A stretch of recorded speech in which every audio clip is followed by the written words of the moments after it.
আসসালামু আলাইকুম রহমতুল্লাহ।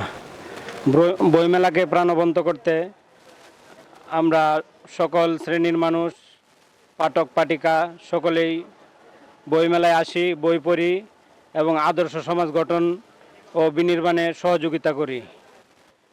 এজন্য সকলের প্রতি আহ্বান থাকবে, আমরা বইমেলার আর যে কয়েকটি দিন বাকি আছে এই দিনগুলিতে বইমেলায় অংশগ্রহণ করে বইমেলাকে প্রাণবন্ত করে তুলব এবং বইমেলায় বই ক্রয় করে পাঠক, প্রকাশক এবং সকলকে সহযোগিতা করব, আদর্শ সমাজ গড়ে তুলব।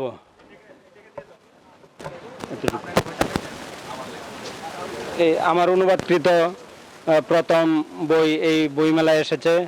এজন্য সকলকেই এই বইটি ক্রয় করার এবং বইটি প্রত্যেকেই নিজের সংগ্রহে রাখার জন্য আহ্বান করছি। আসসালামু আলাইকুম রহমতুল্লাহ।